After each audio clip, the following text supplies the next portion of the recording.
కొనసాగించుకోవాలి. Party నిర్వహించే ఉద్దేశాన్ని వర్తులు కానీ ఉద్యోగ ధర్మీయ సంఘాల ఐక్యత, వర్తులు కానీ ప్రజా సంఘాల ఐక్యత, దేశం చేయండి సార్వత్రిక సమ్మెను, మద్దతు ఇవ్వండి సార్వత్రిక సమ్మెకు, మద్దతు ఇవ్వండి సార్వత్రిక సమ్మెకు. పరిశీలించాలి భౌతిక పరిశ్రమలు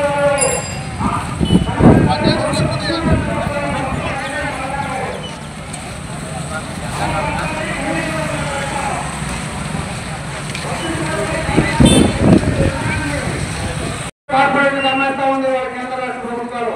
వీటికి వ్యతిరేకంగా సమ్మె చేస్తా ఉన్నాం. కేంద్ర విశాఖ ఉత్తర కాపాడతామని చెప్పి ఇవాళ పట్టించుకోవడం లేదు. అదేవిధంగా కరెంటు బిల్లు విషయంలో ఎంత మోసం చేశారో వాళ్ళందరూ తెలుసుకుంటూ ఉన్నారు. ఈ చంద్రబాబు ప్రభుత్వం ఇక్కడ అలాగే సెంట్రల్ మోడీ గవర్నమెంట్ లేబర్ కోడ్లు తెచ్చి కార్మిక ఉద్యోగులు పోరాడి సాధించుకున్న చట్టాలను నీరుగార్చి వీళ్ళ పని గంటలు పెంచి వీళ్ళ హక్కులు కాపాడుతూ ఉన్నారు. ఈ తనిఖీ నిరసనగా ఇవాళ ఈ సార్వత్రిక సమ్మె జరుగుతూ ఉంది. రైతులకి వ్యవసాయం పడుతుంది, అలాగే ఎన్నో పడుతున్నారు. ఈరోజు ప్రజా ఆరోగ్యం కూడా ఉంది. కొత్తగా నారాన్ని రైతులుగా తెలియని విధానాన్ని ఉంచుతూ ఉన్నారు.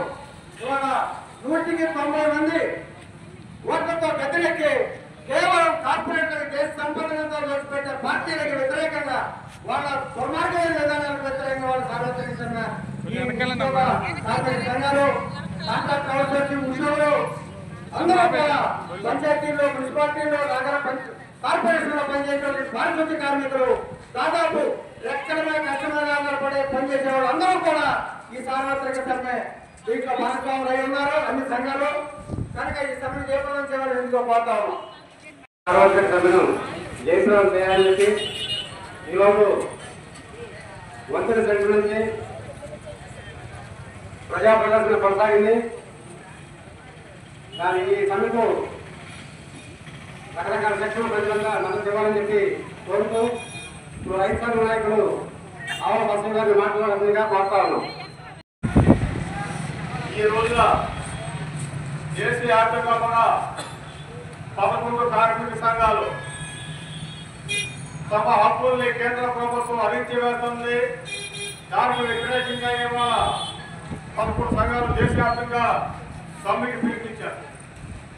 ఆ సమ్మెకి అనేక రాజకీయ పార్టీలు, వామపక్ష పార్టీలు, అనేక ప్రజా సంఘాలు, రైతులు, కౌలు రైతులు, వ్యవసాయ కార్మిక సంఘాలు, విద్యార్థి యువజన మహిళా సంఘాలు మొత్తం కూడా ఈ కార్మికుల సంఘాలు ఇచ్చిన పిలుపుకి ఈ రోజున మద్దతు ప్రకటించారు. కేంద్ర ప్రభుత్వం గతంలో 44 సంఘాలుగా కార్మిక సంఘాలు ఉండేవి. ఈ ఎన్డీఏ ప్రభుత్వం వచ్చిన తర్వాత దాన్ని 4 కోణులుగా విభజించేశారు.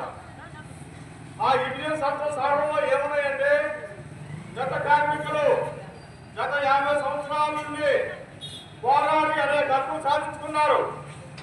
గతంలో 8 గంటల పని విధానం ఉన్నది. దాన్ని ఈ సవరణ వల్ల 12 గంటలు చేసే అవకాశం కార్మికులకి వ్యతిరేకంగా పాలనా వర్గాలకి ఈ ప్రభుత్వాలు కట్టబెట్టి కార్మికుల హక్కుల్ని హరించేశాయి. కార్మికులకి ఏదన్నా ఇబ్బంది వస్తే వాళ్ళు సమ్మె చేసే అవకాశం ఉండేది గతంలో. కానీ ఈ ప్రభుత్వం చేసిన దాంట్లో ఎవరు కూడా సమ్మెకి వెళ్ళే అవకాశం లేకుండా ఆ సవరణ చట్టంలో సాధించారు. ప్రజా కార్మికులారా మద్దతు ఇవ్వండి. సార్వత్రిక సమ్మెకు ఐక్యత, ప్రజా సంఘాల ఐక్యత.